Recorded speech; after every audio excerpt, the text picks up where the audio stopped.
आप सभी का स्वागत है, अभिनंदन है डेजर्ट सोल की इस श्रृंखला में। आप सबसे निवेदन है कि अपने मोबाइल फ़ोन्स को या तो साइलेंट कर लें या उनको स्विच ऑफ कर लें, क्योंकि जल्द ही एक बहुत ही इंटरेस्टिंग सेशन आपके सामने आने जा रहा है और आप बिल्कुल भी उसे मिस नहीं करना चाहेंगे। सबसे पहले आपको लेकर चलते हैं एक छोटी सी, आपको दिखाते हैं एक छोटी सी झलक राजस्थान फोरम के एंथम की, जिसे आप सब जानते हैं बहुत ही एफर्ट्स के साथ हम लोगों ने तैयार किया था। और अब हमारा यही प्रयास है कि हर इवेंट से पहले हम इस एंथम को आपके सामने प्ले करते हैं। तो एंजॉय करिए राजस्थान फोरम का ये एंथम।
बहुत बहुत धन्यवाद। मैं आमंत्रित करना चाहूँगी प्रोफेसर मधु भट्ट तेलंग जी का और सलेहा काजी जी का कि आप लोग यहाँ आएँ और अपनी सीट लीजिए।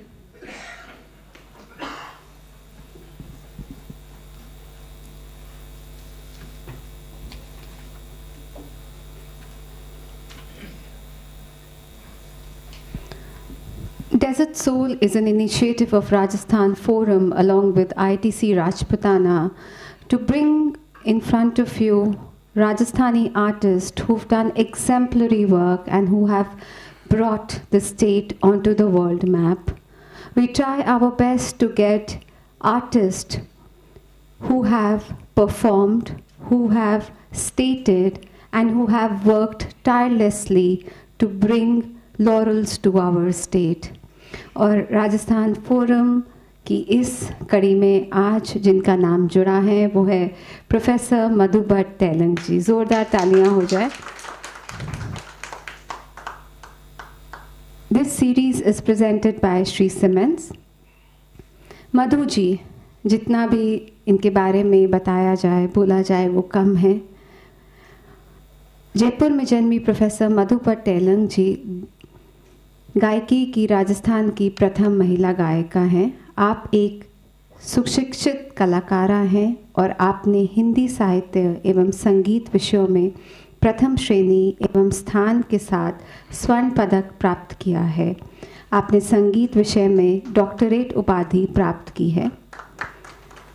बाल्यकाल से ही अपने पिता एवं गुरु विख्यात ध्रुपद गायनाचार्य पंडित लक्ष्मण भट्ट तेलंग जी से पारिवारिक हवेली संगीत परंपरा सहित ग्वालियर एवं डागर घराने की ख्याल एवं ध्रुपद गायकी की गहन तालीम प्राप्त करी। आपने विख्यात नाटककारों एवं फिल्मकारों द्वारा निर्देशित नाटकों, लोक नाट्यों एवं फिल्म की संगीत की रचना व निर्देशन के साथ किन्हीं में गायन व अभिनय भी किया है।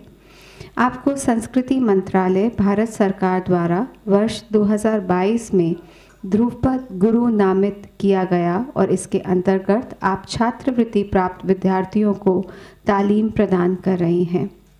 ज़ोरदार तालियां हो जाए। पुनः आपसे बातचीत करेंगी सालेहा गाजी जी, जो वरिष्ठ रंगकर्मी हैं। आप दोनों ही राजस्थान फोरम की सीनियर और रिस्पेक्टेड मेंबर्स हैं।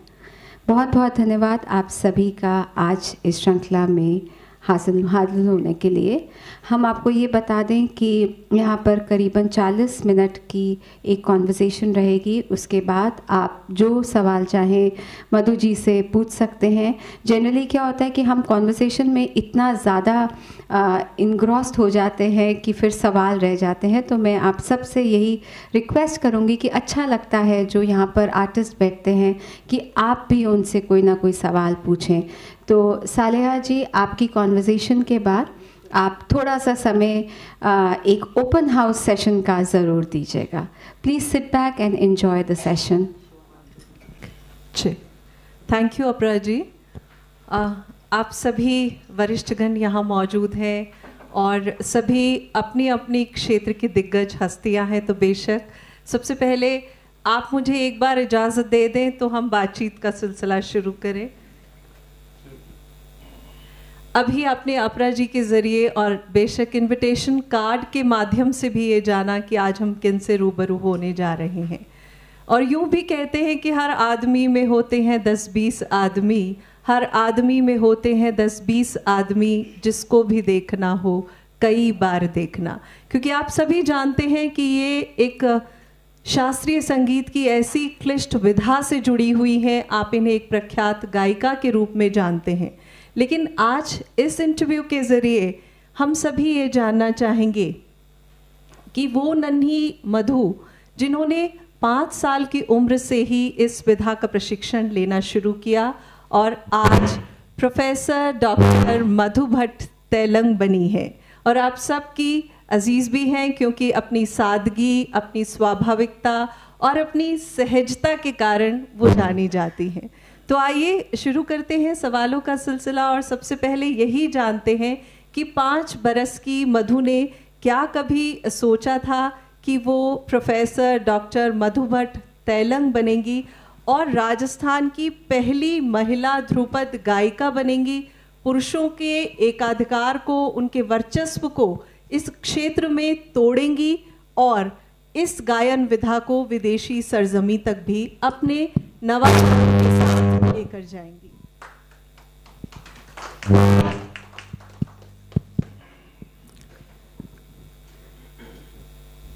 सादर नमस्कार सभी को। सबसे पहले मैं राजस्थान फोरम का तहे दिल से आभार व्यक्त करती हूँ कि एक छोटी सी कलाकार को आपने इतना शानदार मंच पर बैठा दिया है। सरवी जी से मैं आज कह रही थी कि मैं इस लायक नहीं हूँ, उन्होंने और राजस्थान फोरम ने, अपरा जी ने, भूतोड़िया साहब ने, सभी ने मुझे ये मंच दिया। मैं बहुत ही दिल से उनका आभार व्यक्त करती हूँ। सबसे पहले मैं अपने परंपरा के अनुसार गुरु का नमन करती हूँ। मेरे परम गुरु ध्रुपद के, जिन्होंने मुझे ABCD से यहाँ तक जितने भी जो भी कलाकार हूँ वहाँ तक पहुँचाया है। पंडित लक्ष्मण भट्ट तेलंग साहब जैसा भी नाम लिया ही गया था, वो मेरे पिता भी हैं। 2 मिनट में सबसे पहले एक ओमकार की वंदना करूँगी, उसके बाद फिर अपनी बातें करूँगी, क्योंकि परंपरा हमारी ओंकार साधना की है।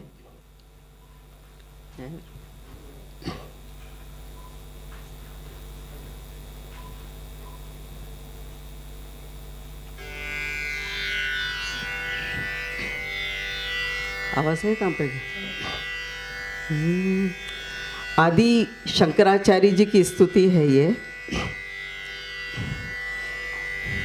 ओंकारं बिंदुसंयुक्तं, ओंकारं बिंदुसंयुक्तं नित्यं ध्यायन्ति योगिनः। ओंकारं बिंदुसंयुक्तं नित्यं ध्यायन्ति योगिनः।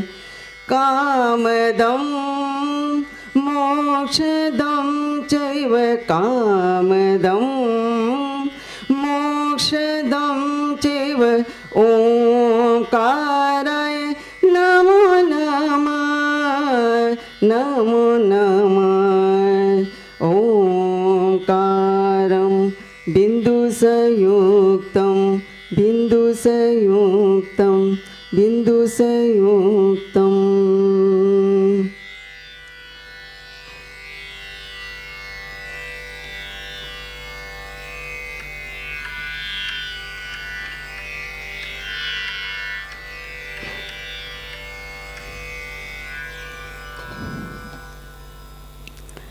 अभी हमने ओंकार की बात की।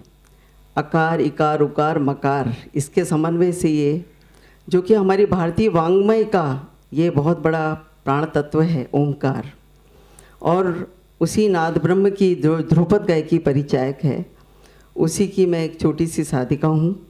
मकार से ही मधु भट्ट। और सबसे पहले मैं इस मंच से, बहुत से ऐसे डिग्नेटरीज मेरे सामने हैं जिनका मुझे सदा से आशीर्वाद मिला है, चाहे व्यक्तिगत ज़िंदगी में, चाहे इंस्टीट्यूशनल। परम आदरणीय भारद्वाज साहब बैठे हैं, मैं नाम बड़ों का कम लेती हूँ। आदरणीय अग्रवाल साहब बैठे हैं। जब सिरोही गवर्नमेंट कॉलेज में मेरा पहला पोस्टिंग हुआ था, अपने माता पिता से बहुत पहली बार बिछड़ के गई थी, बहुत दूर, करीब 22 साल की रही होंगी मैं। तब पूरा पेरेंट्स का ज़िम्मा आपने ही उठाया, आंटी और आप दोनों ने, मुझे एहसास ही नहीं होने दिया। आज भी देखिए आप मुझे संभालने आप आए हैं, मैं परम सौभाग्य मानती हूँ। और राजस्थान फोरम के बहुत ही सम्मानीय लोग, शाकिर साहब हैं, गीताई साहब हैं, खेचान जी, और सभी का नाम इस मंच से मैं सभी को नमन करती हूँ। कोई रह जाए तो मैं, और विद्या जी हमारी प्रिंसिपल होती थी, आज भी वो संभालने आई हैं। मीडिया से सभी को मैं नमस्कार करती हूँ। अपरा जी का और भूतोड़िया जी का और सर्वेश भट्ट जी, इन सब का मैं आभार व्यक्त करती हूँ। मैं जब घर से चली थी तो कुछ पंक्तियाँ मेरे दिमाग में आई, उनसे मैं अपनी बात शुरू करना चाहती हूँ, जिससे थोड़ा मेरे बारे में कुछ आपको पता लग जाएगा कि मैं किस मिजाज की हूँ और क्या मेरी जीवन शैली हो सकती है। बहुत कद्रदान मिल जाएंगे तुझे, बहुत कद्रदान मिल जाएंगे तुझे, बस तू कुछ कर तो सही। बहुत कद्रदान मिल जाएंगे तुझे, बस तू कुछ कर तो सही। मत हो उदास तू इस जिंदगी से, मत हो उदास तू इस जिंदगी से, चेहरे पर मुस्कुराहट ले कुछ हंस तो सही। मुश्किलें खुद ब खुद मिट जाएंगी, मुश्किलें खुद ब खुद मिट जाएंगी, दिल में जुनून और हौसला रख तो सही। घर देखना है मधु को कहीं तो ए दोस्त, घर देखना है मधु को कहीं तो ए दोस्त, घर से बाहर थोड़ा निकल तो सही, घर से बाहर थोड़ा निकल तो सही।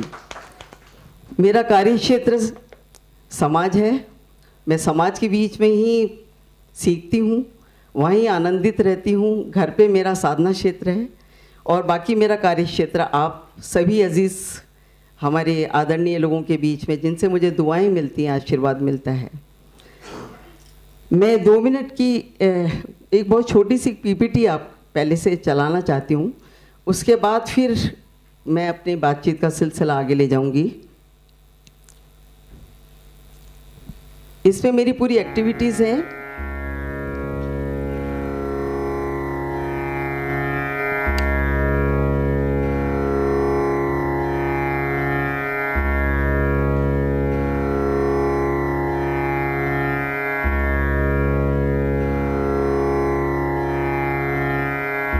प्रोफेसर डॉक्टर मधु Bhatt Telang.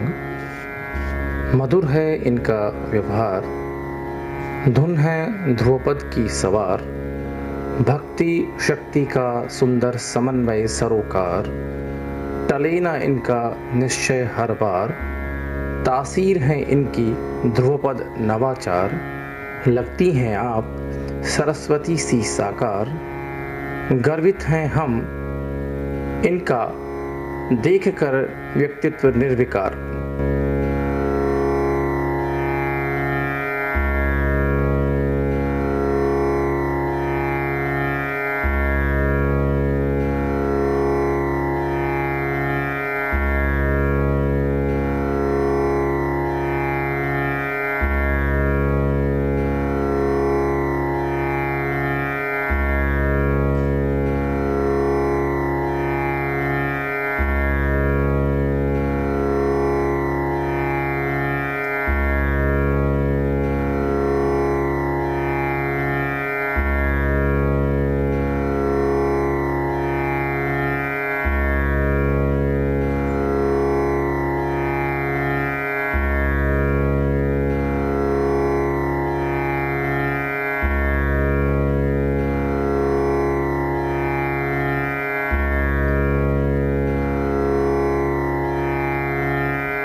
börjar hissas upp.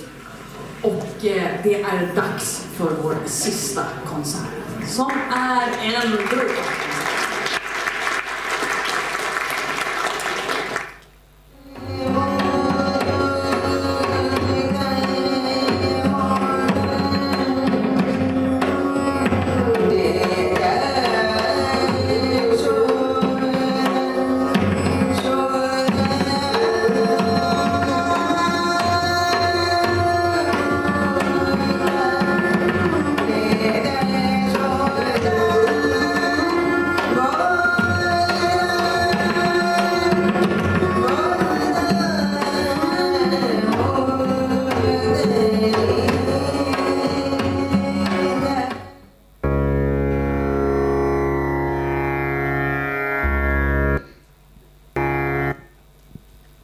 छोटा सा क्रीम निकाला था, ये इसमें सब कुछ नहीं है, फिर भी कोशिश है कि हर एक्टिविटीज।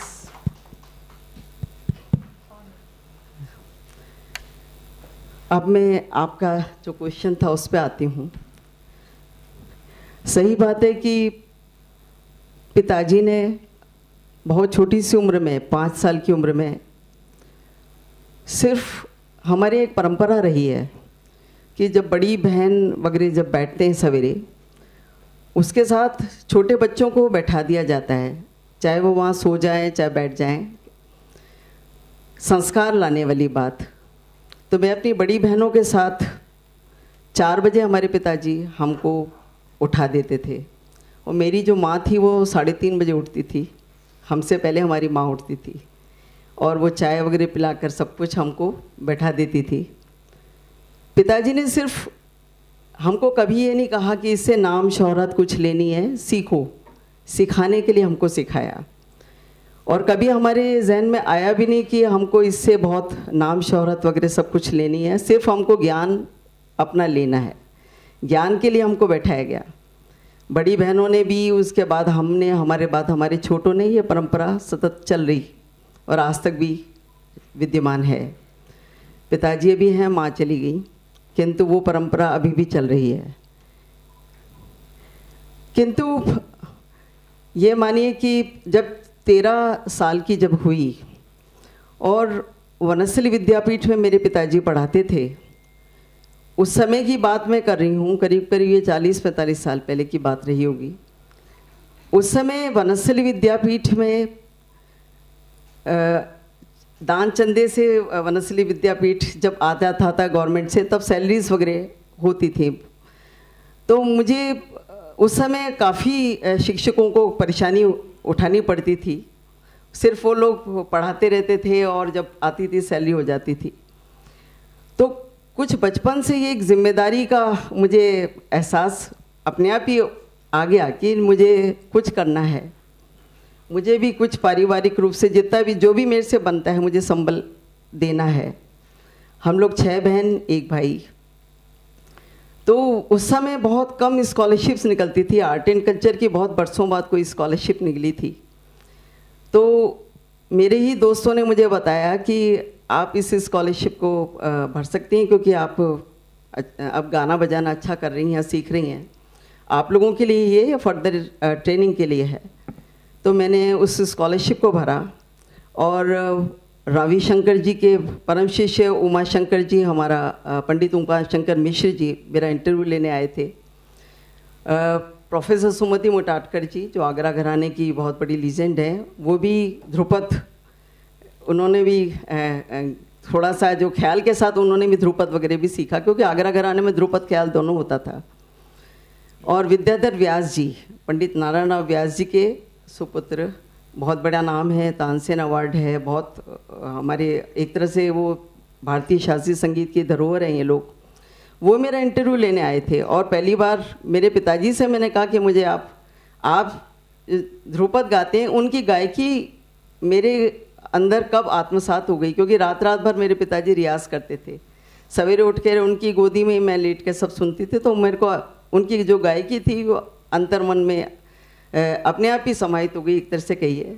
मैंने पिताजी से कहा मुझे ध्रुपद हमार ही तैयार कराइए, 15 मिनट 20 मिनट का मुझे वहाँ गाना है। पिताजी ने तोड़ी, हमारे यहाँ बहुत राग तोड़ी बहुत कठिन मानी जाती है, उसको बहुत बाद में हम सिखाते हैं। पर पिताजी ने मुझे सबसे पहले तोड़ी ही सिखाई और ध्रुपद उसका तैयार कराया 20 मिनट का।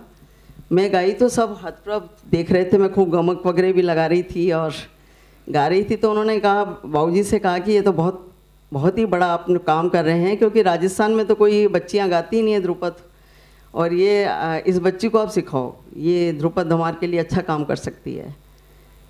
तो मैं इस क्षेत्र में फिर मुझे एक मंजिल मिल गई, स्कॉलरशिप मिल गई। अब उस उम्र में स्कॉलरशिप मिल जाए, पैसा हाथ में आ जाए और एक प्रोत्साहन हो जाता है, पुरस्कार मिला। फिर मैंने ध्रुपद धमार के क्षेत्र में एक मंजिल की ओर चल पड़ी। उसके बाद तो फिर हर साल मैंने स्कॉलरशिप ली। पढ़ाई में ली तो शिक्षा विभाग से भी मिली, कहीं आर्ट एंड कल्चर से मिली, संगीत नाटक अकादमी से मिली, राजस्थान संगीत नाटक। मैंने कोई भी पढ़ाई, किसी भी साल की जो पढ़ाई है, बिना स्कॉलरशिप नहीं की। जो मेरी पढ़ाई 9वीं क्लास से शुरू हुई, जो PhD तक मैंने स्कॉलरशिप से ही पढ़ाई की। तो आपकी व्यक्तित्व का ये पहलू भी आपने जाना कि 13 बरस की उम्र में जो स्कॉलरशिप के ज़रिए राह मिली थी, वो आज यहाँ तक पहुँच गई है कि आपने सिर्फ ना PhD की, बल्कि आपके अंडर में शायद मोर देन 35 स्टूडेंट्स अभी PhD उन्हें अवार्ड हो चुकी है। तो एक आर्टिस्ट का और एक अकेडमिशियन का जो कॉम्बिनेशन है, और दोनों में ही अपना सर्वश्रेष्ठ देने का, वो आप मधु जी में देख सकते हैं। लेकिन ये एक बड़ा रेयर कॉम्बिनेशन है। और आपने कहा कि अभी तक महिलाएं इस क्षेत्र में आई नहीं थी, तो जाहिर है बहुत आलोचना भी हुई होगी।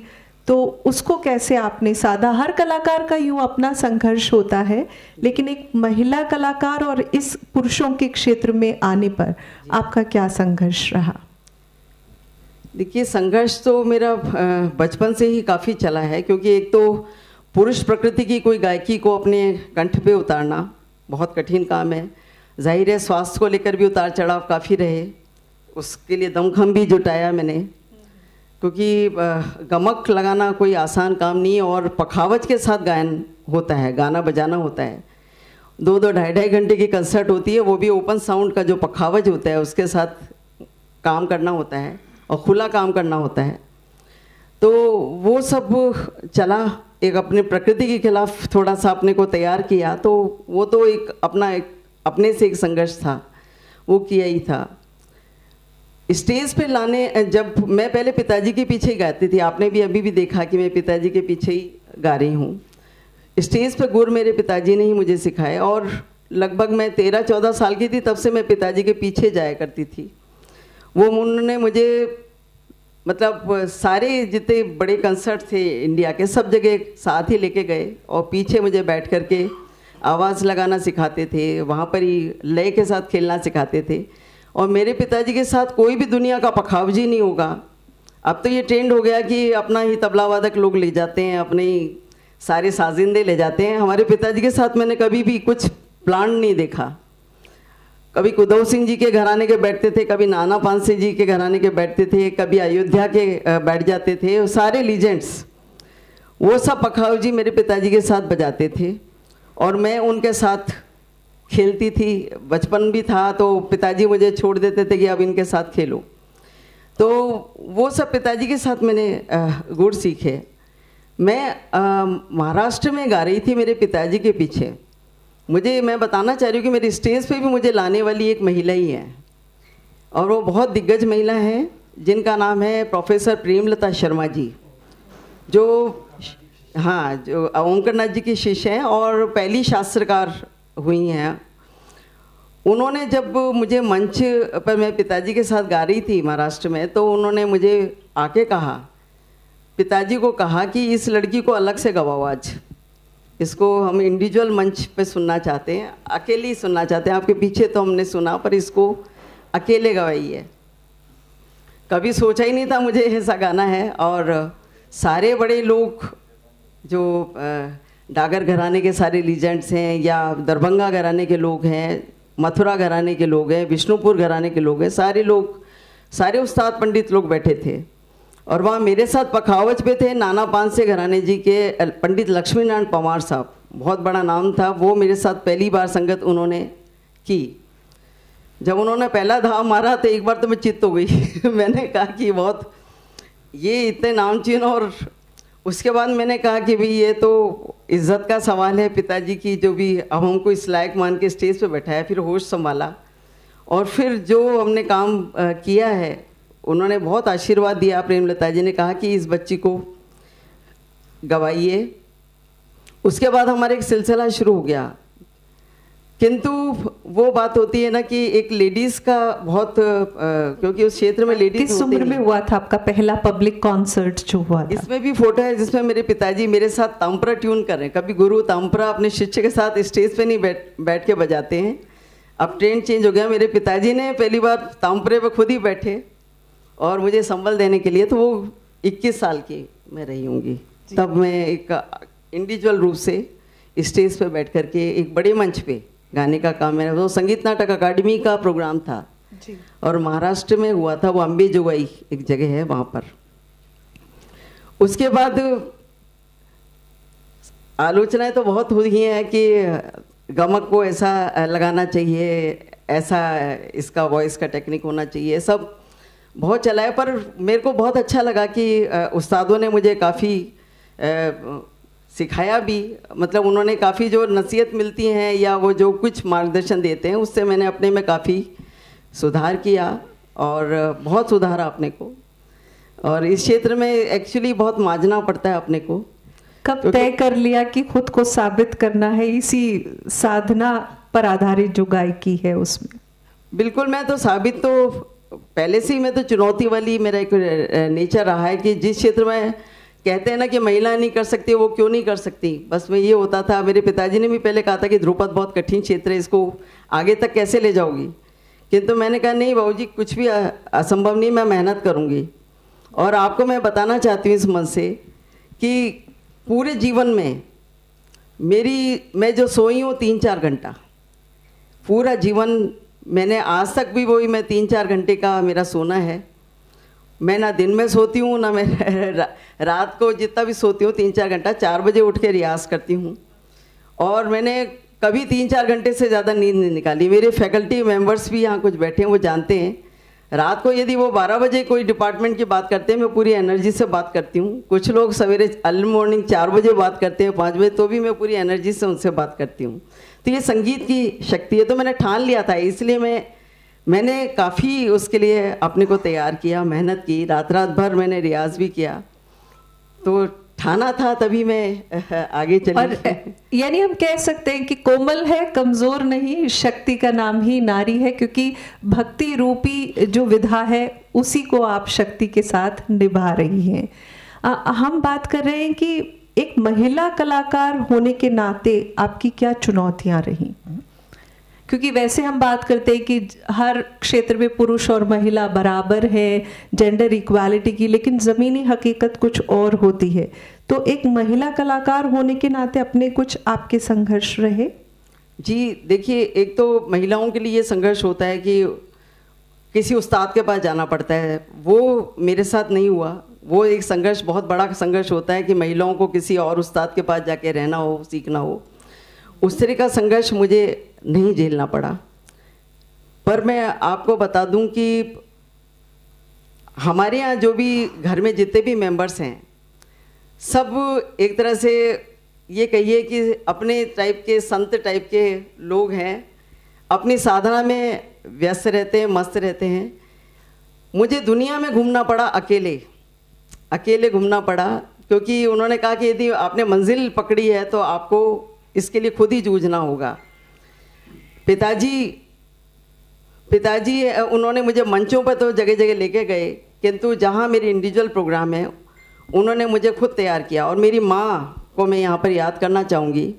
उन्होंने बचपन से इतना फौलाद हमको बनाया। आपको मैं यहाँ पर उनकी बात शेयर करना चाहूँगी कि बचपन में जब मैं छोटी सी थी, करीब 11-12 साल की रही होंगी, तो मैं वो जेंट्स एक साइकिल आती है जिसमें हत्था लगा होता है, लड़कियां वैसे कैंची वाली साइकिल भी चला सकती हैं। मेरी माँ ने साइकिल वो नहीं खरीदी, जेंट्स साइकिल ही मुझे दी चलाने के लिए।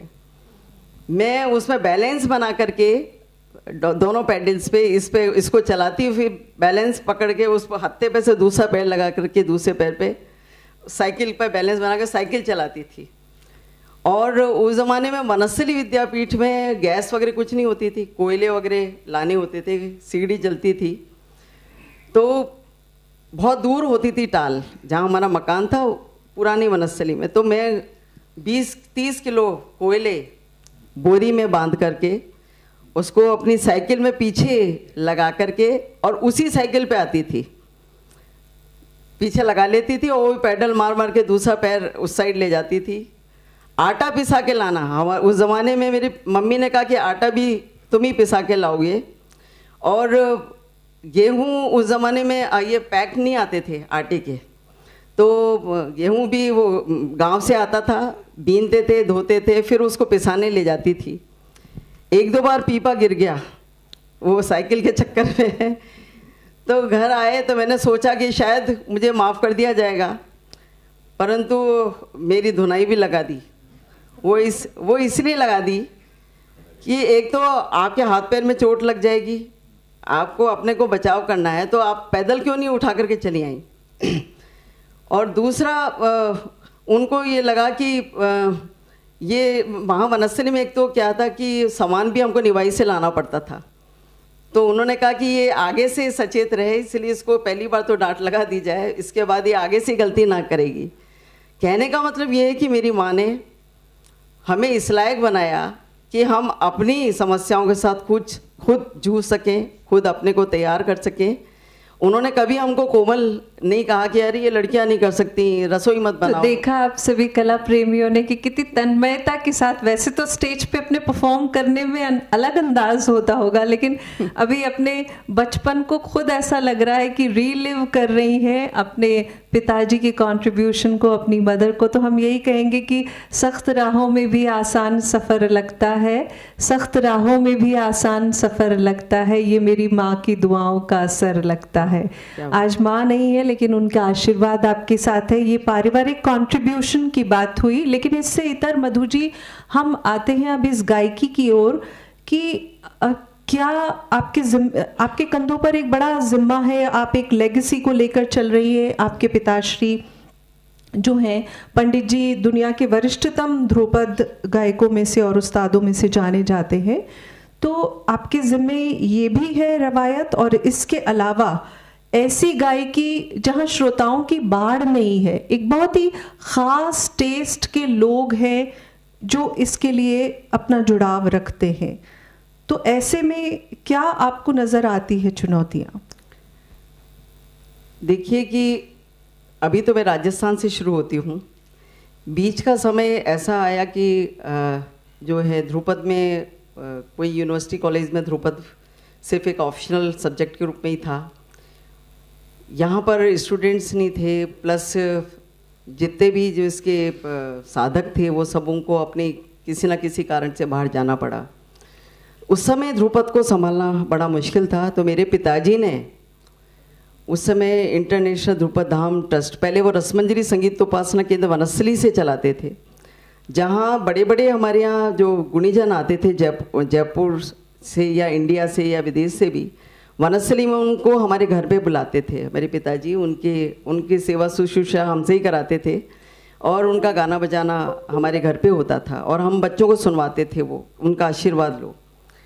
जयपुर में आकर पिताजी ने इंटरनेशनल ध्रुपद धाम ट्रस्ट की स्थापना की और उसका पूरा जिम्मा अपने साथ मेरे ऊपर दिया। हमने यहाँ प्रतिवर्ष 100 से अधिक अभी तक वर्कशॉप्स, हर साल हम लोगों ने 2-3 वर्कशॉप बच्चों के लिए लगाई और ध्रुपद प्रचार सीरीज चलाई। स्कूल कॉलेजों में हर महीना स्कूलों में एक स्कूल में जा करके ध्रुपद का हम लोगों ने प्रशिक्षण बच्चों के लिए तैयार किया। उसके बाद सिटी पैलेस में भी हम लोगों को ध्रुपद के लिए बुलाया गया। यहाँ एक अच्छा माहौल हमने ध्रुपद का खड़ा किया। अपने लेवल पे हमने 27 ध्रुपद समारोह नेशनल इंटरनेशनल लेवल के यहाँ पर किया है। हाँ, यहाँ हम अपने ऑडियंस को ये भी बताना चाहेंगे कि आपका जो परिवार है, आपके जो पूर्वज हैं, वो यही जयपुर दरबार के महाराजा सवाई जयसिंह द्वितीय के समय 19वीं सदी में आंध्र प्रदेश, जो आज तेलंगाना हिस्सा है उसका, वहाँ से बुलाए गए थे और यहाँ बसाए गए, और उसी रवायत को आप आज आगे बढ़ा रही हैं। जी, मेरे बाबा लोग तो पुष्टि मार्ग, जो हवेली संगीत जिसे आजकल आकाशवाणी ने नाम दे दिया है उसको, किंतु पंडित गोकुलोत्सव महाराज जी, पंडित सत्यवान शर्मा जी जैसे जो आगरा घराने और पुष्टि मार्ग जो परंपरा से जुड़े हुए हैं, उन्होंने कहा कि ध्रुपद की जो परंपरा है वो मंदिर ध्रुपद संकीर्तन की एक परंपरा है। तो उन्होंने जो ये जो हमारे मंदिर की परंपरा मेरी फैमिली में रही, मेरे नाना जी भी इसी परंपरा के थे। और यहाँ जब स्टेट का समय थोड़ा सा उतार पे था, तब जो हमारे बाबा लोग थे ग्वालियर चले गए थे और जबलपुर चले गए थे। उन लोगों ने राज दरबारों की जो है आधीनता ज़्यादा स्वीकार करना उनके अंदर से नहीं, उन्होंने कहा ये प्रभु भक्ति का ही एक आर्ट है, कला है। और उसके लिए उन्होंने फिर ग्वालियर भी, और जहाँ सेठ गोविंद दास जी बहुत बड़ा नाम है साहित्य के क्षेत्र में, वहाँ उनके एक टेम्पल में उन्होंने फिर सेवा की। अष्टयाम ग्वालियर में भी सेवा की, गोपाल मंदिर गिरिराज जी का मंदिर था। तो मैं एक मंदिर परंपरा से भी मेरा एक जुड़ाव रहा है। और अब मैं बात आती हूँ कि देश की बात कर रही हूँ मैं। राजस्थान में हम लोगों ने इसके लिए खुद अपनी मेहनत से माहौल खड़ा किया। हर साल हम लोग ध्रुपद फेस्टिवल भी करते हैं, एक ध्रुवावाणी मैगजीन भी निकालते हैं जिसमें बच्चों को ध्रुपद के बारे में बताने का काम, ये हम जानकारी देते हैं। अब बात आती है इंडिया की, बात आती है। मैं आपको सलेह जी कहना चाहूँगी कि अब माहौल अच्छा है, बाहर भी हम लोग काफ़ी जा रहे हैं, एकेडमीज़ वगैरह भी करा रही हैं, काफ़ी संस्थाएं प्राइवेटली भी इस ध्रुपद समारोह को कर रही हैं, ध्रुपद के आयोजन कर रही हैं। विदेशों में भी ICCR वगैरह से मैं गई हूँ, विदेशों में भी अब इसका अच्छा प्रचलन, हमारे पास विदेश से काफ़ी स्टूडेंट्स सीखने ध्रुपद ही आते हैं। बहुत कम विदेशियों को आपने सुना होगा जो ख्याल गायकी गाते हैं, ज़्यादातर विदेशी लोग ध्रुपद ही सीखने के लिए यहाँ आते हैं। और बनारस का जो ध्रुपद मेला है, इंटरनेशनल ध्रुपद मेला है, वहाँ पूरी रात अंग्रेज़ लोग ही आपको देखने को मिलते हैं। वो लोग वहाँ से वीज़ा लेकर आते हैं, यहाँ परफॉर्म करने आते हैं, उनको वीज़ा भी मिलता है।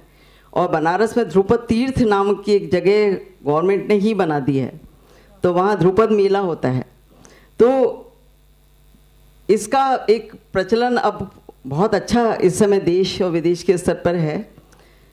थोड़ा सा जो शिकायत मुझे है, जो वर्षा जी भी अभी कुछ दिन पहले करके गई थी, मैंने महिलाओं होकर के इस ध्रुपद के क्षेत्र में एक चुनौती लेके काम किया, किंतु हमारी सरकार ने मुझे वो एक्नॉलेजमेंट एक अनूठे कार्य के लिए नहीं दिया कि ये खेलों में तो बहुत एप्रिसिएशन है और क्षेत्रों में बहुत एप्रिसिएशन है, जो महिलाएं पुरुष प्रधान कोई क्षेत्र में काम करती हैं।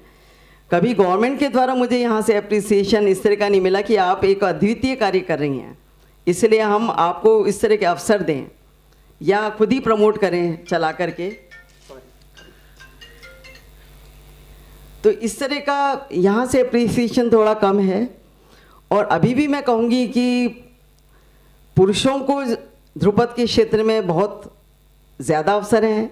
अभी 2-4 महिलाएं जो भी गा रही थी ध्रुपद, मेरे से भी 1-2 करीब मेरी उम्र की या थोड़ी सीनियर रहीं, अभी वो बिल्कुल उन लोगों ने गाना बंद कर दिया। कोई एप्रिसिएशन उनको राष्ट्रीय स्तर पर नहीं है, सरकार की तरफ से नहीं है। जितने भी अवसर या जो भी अवार्ड्स की भी बात मैं करूंगी यहाँ पर बैठ कर के, जितने भी बड़े अवार्ड्स हैं सब पुरुषों को ही मिले हैं ध्रुपद के क्षेत्र में। इतने क्षेत्र में पहले असगरी बाई को मिला था पद्मश्री, वो MP का जो फोक संगीत है लेद की गायिका थी मूलतः, पर उन्होंने अपने गुरु से, क्योंकि उनके गुरु उस्ताद ध्रुपद भी गाते थे, उनसे उन्होंने थोड़ा सा ध्रुपद भी सीखा। और अशोक वाजपेयी जी ने उनको काफ़ी प्रमोट करके पद्मश्री दिलाई। सुमति मुटाटकर जी बेसिकली ख्याल की गायिका थी, पर उन्होंने उस्ताद फैयाज खान साहब के घराने से ध्रुपद भी सीखा, उनको भी पद्मश्री मिला। उसके बाद इतना लंबा दौर है, मैं ये नहीं कहती कि हम कोई पुरस्कार के लिए काम करते हैं, किंतु यदि कोई कलाकार पुरस्कृत होता है तो ऑब्वियसली उसकी जो शैली होती है उसको पुरस्कार मिलता है। तो हम चाहेंगे कि ऑडियंस एक बार अपनी पूरे दिल जान से आपके लिए ये तालियां, क्योंकि यही आपकी ग़िज़ा है और ये बहुत ही स्पेसिफिक और ख़ास टेस्ट वाले लोग हैं तभी यहाँ है। बेशक आपके मन में ये कहीं दर्द है कि ये पहचान मिले। मीता जी भी यहाँ बैठी हैं, आप जेंडर इक्वालिटी के लिए काम करती हैं, तो हम चाहेंगे कि जो महिला कलाकार हैं वो भी जेंडर इक्वालिटी को लेकर क्या सोच रखती है, इसे भी आप हाईलाइट करें, रेखांकित करें। मधु जी, ये तो कला की बात हुई। अब आपकी शख्सियत से जुड़े, आपके व्यक्तित्व से जुड़े हुए कुछ सवाल ये बताते हुए भी हमें बेहद खुशी है कि आप एक ऐसी कलाकार हैं जो कलाओं के आपसी संबंध को लेकर अपनी एक अलग कला दृष्टि रखती हैं। आपने मणिपुरी नृत्य भी सीखा है, कथक भी सीखा है, भरतनाट्यम की भी आपने प्रशिक्षण प्राप्त किया है। इसके अलावा बागवानी का आप शौक रखती हैं और आपने कहीं कहीं थोड़ा दखल थिएटर में भी रखा है। तो ये सब आपके अलग अलग आयाम है, इनके बारे में हम चाहेंगे कि आप दिल से अपने श्रोताओं के साथ कुछ बातचीत करें। एक्चुअली मैं वनस्थली विद्यापीठ में पढ़ती थी, वहाँ पंचमुखी शिक्षा है, यानी वहाँ पाक विद्या आपको सिखाई जाती है, सिलाई कढ़ाई सिखाई जाती है, इवन ब्लॉक प्रिंटिंग भी हमको सिखाते थे, हम चादर भी बनाया करते थे, रसोई पाक वगैरह सब, और सिलाई मशीन वगैरह सब हमको सब बताया जाता था। और वहाँ नृत्य की भी क्लास लगती थी, कथक, मणिपुरी, भरतनाट्यम। तो पंडित सोहनलाल गंगानी जी, जो कुंदनलाल गंगानी जी के जयपुर घराने के उनके भाई थे, हमारे पिताजी ने, हमारी माताजी ने हमको कहा कि सब सीखो जा कर के, ये सब लड़कियों को आना चाहिए। क्योंकि मेरी माँ उस ज़माने की, मतलब 1930-35 की बात कर रही हूँ, मेरी माँ 8वीं क्लास कॉन्वेंट पास थी दिल्ली की। उस ज़माने मेरे नाना जी भी इतने प्रगतिशील थे, पुराने ज़माने के थे, पर मेरी माँ को उन्होंने कॉन्वेंट में 8वीं क्लास की पढ़ाई कराई। तो मेरी माँ की इच्छा थी कि मेरी बच्चियाँ भी पढ़ें, वो बहुत आगे की सोचने वाली महिला थी मेरी माँ। तो उन्होंने हमको हर जगह भेजा। तो मैंने 10 साल सोहनलाल गंगानी जी से कथक सीखा। मणिपुरी के हमारे नवचंद सिंह जी थे, मणिपुर से आए थे, उन्होंने हमको मणिपुरी डांस सिखाया। और कुछ प्रतिभावान थी मैं, तो रामलीला हुआ करती थी, हमारे मोहल्ले में रामलीला हुआ करती। जब दशहरा वगैरह आता था तो अक्सर मुझे लक्ष्मण बनाया जाता था, या कभी कभी राम भी बनी हूँ मैं, कभी सीता भी बनी हूँ, और बहुत उस समय बड़ा अच्छा लगता था और हमको एक्टिंग भी करनी पड़ती थी। मधु जी, हम अपने ऑडियंस के लिए ये फ्लोर क्वेश्चन आंसर्स के लिए ओपन करें। उससे पहले हम ये जानना चाहेंगे कि हमेशा मधु जी मधुमयी है उनका मनमय कोश, या कभी कुछ कटु कसैला भी हुआ है, तो जीवन में उससे ओवरकम कैसे किया? और कई बार घटनाओं का न चाहते हुए भी हमें पटाक्षेप करना पड़ता है, तो ऐसी एकल महिलाओं के लिए आप इस मंच से क्या आवाज़ देना चाहेंगी? देखिए, मेरा एक ही जीवन दर्शन हमेशा से रहा कि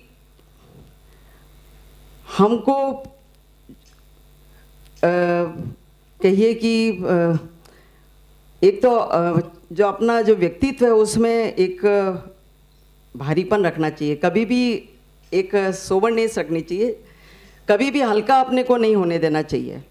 बहुत परिस्थितियाँ चाहे कितनी भी विपरीत वगैरह सब आए, मेरे जीवन में भी बहुत सारे उतार चढ़ाव रहे। और मैं क्योंकि आधुनिक युग की महिला हूँ, प्रगतिशील युग की महिला हूँ, और मैं इस मन से ये कहना चाहूँगी कि हम अपने समर्पण, हम अपने बलिदान, हम हमारी तपस्या, हमारे डेडिकेशन और संबंधों को मैं सबसे ऊपर रखती हूँ। संबंध मेरे लिए सबसे प्राथमिक हैं, और उन संबंध को बनाने के लिए कभी कभी आवरण भी ओढ़ने होते हैं। उसके लिए मैं 3-4 पंक्तियाँ आपके सामने रखना चाहूँगी इस मंच से, शायद पसंद आए आपको। कुछ दबा रह जाने दे इस दिल में ये दोस्त, कुछ दबा रह जाने दे इस दिल में ये दोस्त, ये दर्द ही तो भक्ति बन मुखर होता ध्रुपद गाने में। घर खाली हो जाएगी बोतल तो फिर क्या रह जाएगा मैखाने में। किसी ने कहा कुछ तो कह लो कुछ हल्के ही हो जाओगे, किसी ने कहा कुछ तो कहो कुछ हल्के ही हो जाओगे। मैंने कहा हल्का होना अपने भारीपन को हल्का करना होगा। बंद एसी की हवा सबको ही आनंद देती है, बंद एसी की हवा सबको ही आनंद देती है, फिर क्या रह जाएगा दरवाजे खुल जाने में।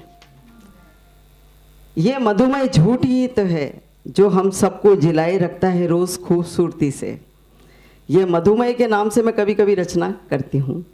यह मधुमेह झूठ ही तो है जो हम सबको जिलाए रखता है रोज़ खूबसूरती से।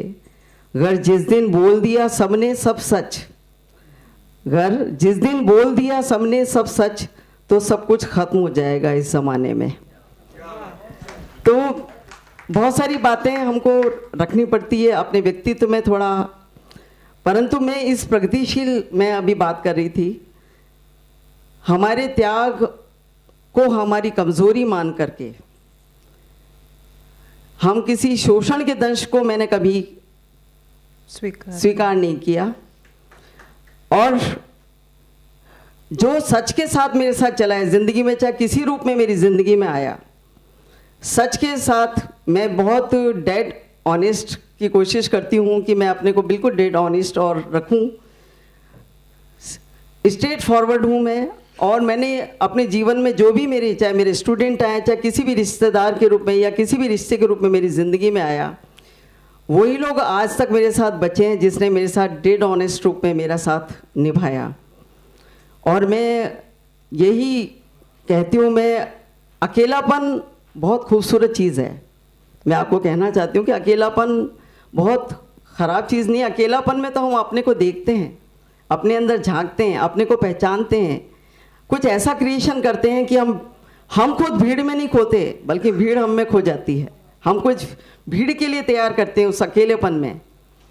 और फिर मेरे लिए आदर्श है, हम अटल बिहारी वाजपेयी साहब की बात मैं कर रही हूँ। 1977 में मुझे उन्होंने दिल्ली में अवार्ड दिया। मैंने उनका भाषण उस उम्र में सुना था और मुझे उनकी जो कविता है वो ही एक आदर्श के रूप में बार बार आती है। और मैं उसी रास्ते में अपने को जाना पसंद करती हूँ। आओ फिर से दिया जलाएं, भरी दोपहरी में अंधियारा, सूरज परछाई से हारा, अंतरतम का नेह निचोड़े, बुझी हुई बाती सुलगाएं। हम पड़ाव को समझे मंजिल, लक्ष्य हुआ आँखों से ओझल, वर्तमान के मोह जाल में आने वाला कल न भुलाएं। आहुति बाकी यज्ञ अधूरा, अपनों के विघ्नों ने घेरा, अंतिम जय का वज्र बनाने नव दधीची हड्डियाँ गलाएं। मैं हमेशा अकेली हुई हूँ और मैंने भगवान से यही प्रार्थना की, हे भगवान मुझे वो खूबसूरत अंधेरा दे कि जब मैं आंख बंद करूं तो मुझे वो कुरूप अंधेरा ना दिखाई दे बल्कि वो रोशनी दिखाई दे, जिस रोशनी को मैं अपने आत्मसात करके कुछ उसको जी सकूं, ऐसा कुछ सी सकूं कि जिसको मैं सिलकर अपने को खूबसूरत दिखा सकूं। तो वही मैंने अपनी ज़िंदगी में किया। जितने भी मैं सकारात्मक हूँ, हमेशा पॉजिटिव हूँ, मैं कभी निराश नहीं हुई और मैंने अपने अकेलेपन में भी बहुत कुछ सृजित किया।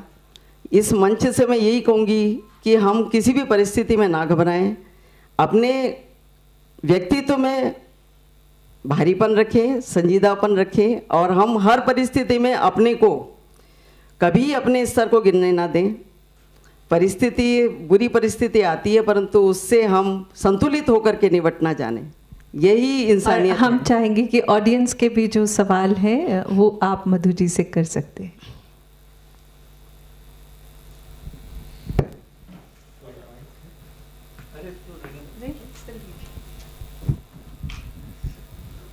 मधु जी, सबसे पहले तो आपको बहुत बहुत मुबारकबाद, बहुत बहुत शुक्रिया आपका कि आपने इतनी सारी अपनी ज़िंदगी के बारे में, अपनी कला के बारे में बताया। मुझे सबसे अच्छी जो बात लगी एक लेखक होने के नाते कि आपने ध्रुपद के साथ कविता को भी इतना नज़दीक रखा। आपकी सारी बातचीत में वो बराबर झलक अपनी छोटी छोटी अंश में आती रही। और ये भ्रम टूटा कि जो शास्त्रीय संगीत या उसमें होते हैं वो शब्द को ज़रा दूरी पर रखते हैं, आप शब्द को करीब लाती हैं। ये बहुत अच्छी बात है। दूसरी बात ये कि मैं मथुरा में रहा हूँ और हवेली संगीत से मेरा काफ़ी 3-4 साल नज़दीकी रिश्ता रहा और तमाम उन कलाकारों को समझा।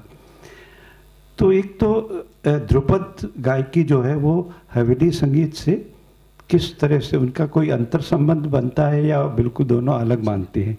दूसरा ये भी कि जो ध्रुपद है ये शास्त्रीय संगीत में कैसे अपनी अलग पहचान देती है, कि जहां हम उसको अलग कर दे, डिस्टिंक्ट पहचान में आए कि ये ध्रुपद है और ये सामान्य शास्त्रीय संगीत है। इसे जरा मैं एक छोटा सा आपको यदि रिकॉर्डिंग सुना सकती हूँ हवेली संगीत का, जो मैंने ही थोड़ा गाया है। ठीक, थोड़ी सी 1-2 पंक्तियां ही सुनाऊंगी आपको। वल्लभ महाप्रभु जी का पद है, बैठे हरि राधा संग बैठे, बैठे हरि राधा संग बैठे, हरि राधा संग बैठे, हरि राधा संग बैठे, हरि राधा संग कुंज भवन अब निरंग, कुंज भवन अब निरंग, कर मुरलिया धर धरि सारंग मुख गाइए। इसका लास्ट लिया